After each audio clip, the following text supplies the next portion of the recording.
The the title of chapter 16 is the South and the Slave Controversy. We know, and I've talked about it, that the biggest of all reform movements that came out of the spirit of the Second Great Awakening was abolition by far. It's going to help bring on the Civil War. It's going to help win it for the North, and it's going to help end slavery with finally the 13th Amendment to the Constitution passed. But there was a lot that went on between, the 1820s and the 1861 when the war started. So let's get with it. Cotton is king in the South. There's no doubt. It used to be tobacco was king in the South, but that has changed. People realized very quickly that cotton brings a whole lot more financially, money-wise, than tobacco did. So they switched. And then when the Western states started coming in, the virgin fields of the West, cotton or anything else had never been planted there. So cotton grew really, really well. And there was just a cotton growing boom in the United States. Slavery in a turn of the century, late 1700s, was dying out because slaves were too expensive. Plantation owners weren't making enough. It was, we said that the big turnaround for that, the need for slaves went through the roof after the invention of Eli Whitney's cotton gin. So, usually use the on the timeline about 1800 when that happened. The cotton gin was technically invented in 1793, but took a while to get going. But once they had that cotton gin going, they were able to plant more cotton and clean it faster. So, the need for slaves in the South went up big time because of the gin. And, Great Britain benefited tremendously from the growth of cotton in the United States because of trade. They would trade for that cotton, and then they would turn the cotton into clothing, and that's how they would make money. The South always felt that if Civil War did break out, that the South would side with them, back them, because they needed the cotton so much. That's not going to happen. You could see over time. Here's cotton production in the South in 1820. And each dot represented approximately 2,000 bales of cotton. So you could see where the cotton is being grown. It's concentrated in the deep South in places like Georgia and South Carolina, with sprinkling out here, Louisiana, and those places there, Alabama, Mississippi. But, in a short 30 years, that's what happened. Right, cotton exploded. The gin is in effect. Here's 1820, and there's once again 1850. So here's where they grew the majority of the cotton in these areas here, all the deep South, all the way along the Mississippi River for ease of transportation, down the river, out through at New Orleans, and then around Florida and up to the cotton mills here on the East Coast, as well as, or the factories in the East Coast, as well as the factories across the ocean over in Europe, especially Great Britain. There developed in the South a definite planter aristocracy, they called it, ruled by a few, or oligarchy. The aristocracy was the plantation owners. They called all the shots. Politically, financially, these plantation owners just were in charge. Southern aristocrats, definitely, with these Southern aristocrats, the gap was widened between the rich and the poor. And that just probably goes unsaid. You don't really have to say that. There's going to be the haves and the have-nots. And in the South, you had the plantation owners that were at the very top, and they were few and far between. There weren't that many. They were the, I guess you could say 1%ers, but it would probably be more like the 0.1%ers.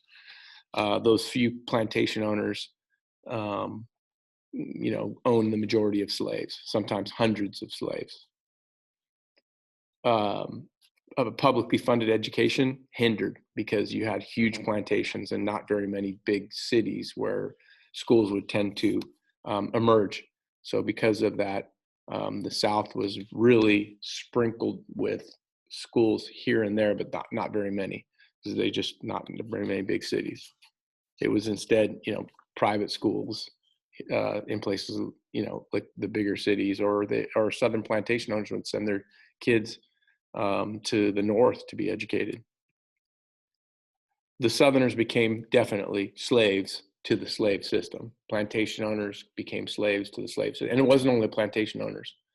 Some of the loudest proponents of slavery were those poor whites, didn't have much money, didn't have much land, who defended slavery to the very end in the Civil War. Why? Because they hoped that someday they would be able to rise up and buy property and have a plantation and own slaves. Most of the time never happened. Because of cotton production, though, the soil was definitely depleted of nutrients. And yeah, so, you're always that whole, search for more land to grow more cotton to make more money. And they would then buy more slaves. So it just perpetuated itself. There was the dominance by King Cotton. They led everything, dominated the South, as we've been saying. Southerners always resented Northerners getting rich at their expense while they were dependent on the North for clothing and other food and manufactured goods. They were criticized heavily by Northerners. Northerners would say slavery was evil and wrong, as it was. But then Southerners would turn around and say, well, you have wage slaves. And, there was this constant fight between North and South that's going to lead to the war. And again, there's no immigration in the South due to competition with slaves. I think we said that earlier when we were talking about colonial period, is there's no immigration. Immigrants that are coming from other countries didn't go to the South because there's no jobs there. Jobs were taken up by free labor. This map right here shows the concentration of enslaved African Americans in 1850. You see the redder the area, the more slaves there were. And it falls right along the lines of the other map that I have in 1850 where the cotton is being produced. You could see here the deep South and along the Mississippi River. That's where the majority of slaves were. And of course, that's where the majority of plantations were. The green areas are where there is no slavery. Maybe in this area here in Florida might be swampy areas. Some of these counties here where they didn't grow cotton because of the land.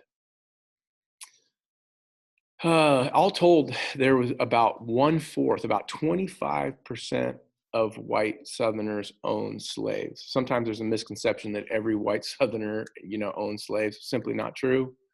Only 25% own slaves. The majority of Southerners owned no slaves at all. Oftentimes, whites that didn't own property, didn't have slaves, really didn't own property. They called them white trash. They called them hillbillies. They were the least prosperous non-slaveholding, whites. These were usually the stoutest defenders of the slave system. They're the ones that fought hard to keep slavery.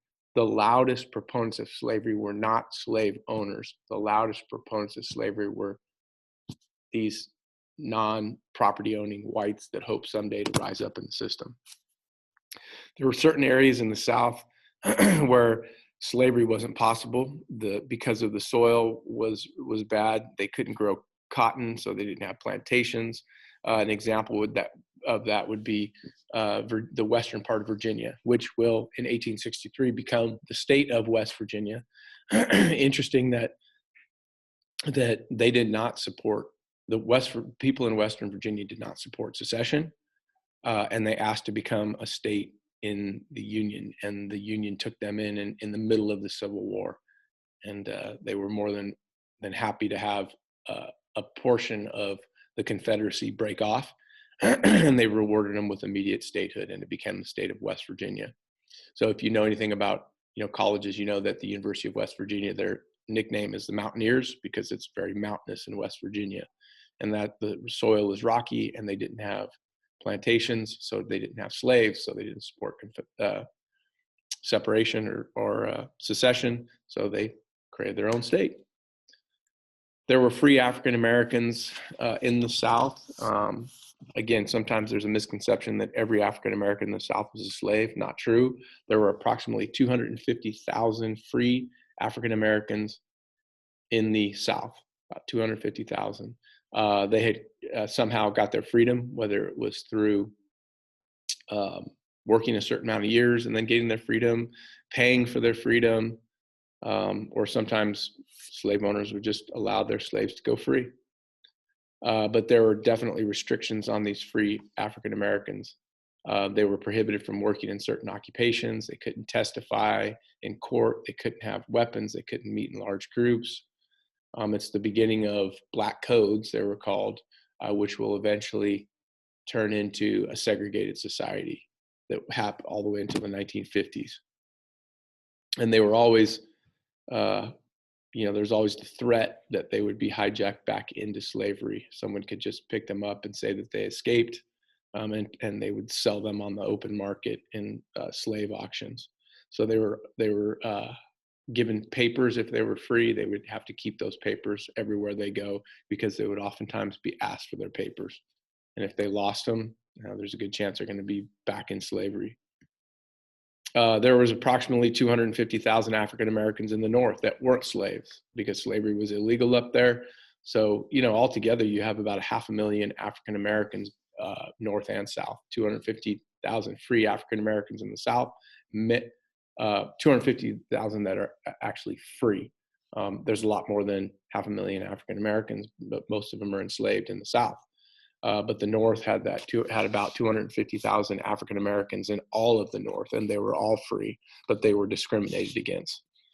Usually African Americans who lived in the North faced more racial prejudice there than they would in the South, because it wasn't that common to see African Americans like it was in the South. So they would be heavily discriminated against in the North. Racial prejudice is rampant everywhere in America at this time.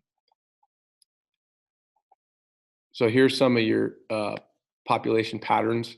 The whites compared to slaves, compared to free slaves, former slaves, or just free African Americans. So you look in the South, in a place like South Carolina had 57% slaves, 42% white, 1% free African Americans, former slaves possibly. Some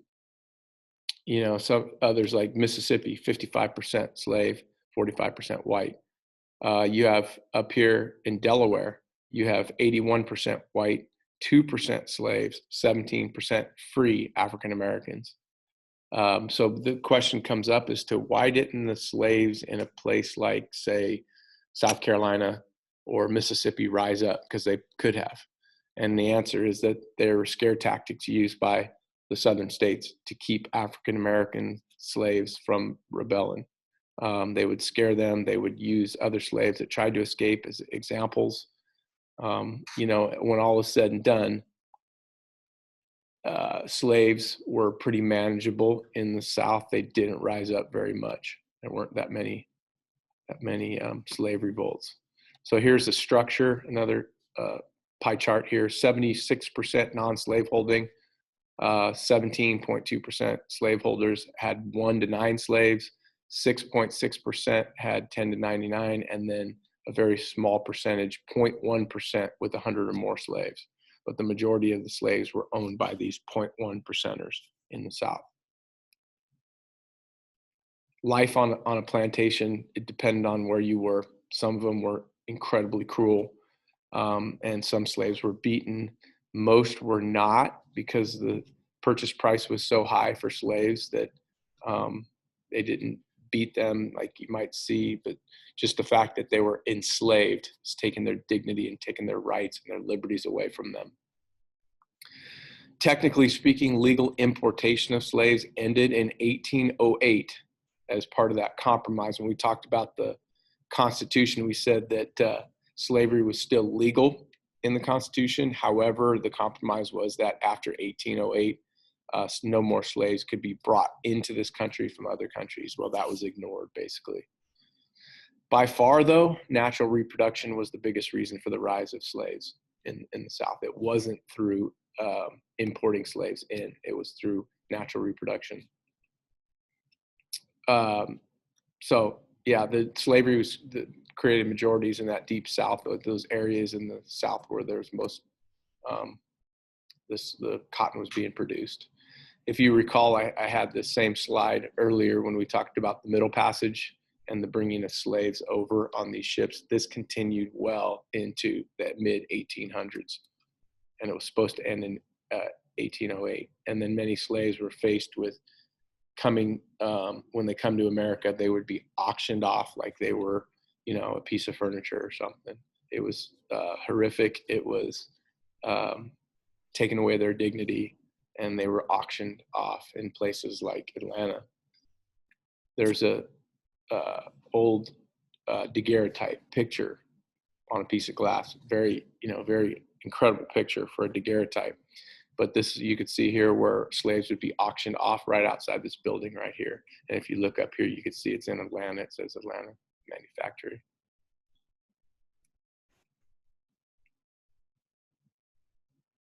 Life for slaves, is like it varied from place to place, and some places it was horrific, and other places they weren't treated as harshly. But again, their freedom was taken away from them. There were hierarchies within slavery as well. That the plantation slave was at the lowest when it comes to a hierarchy of slaves. The slaves that lived in the plantation that brought up the children were on the high end, and they were treated much better than those in some cases.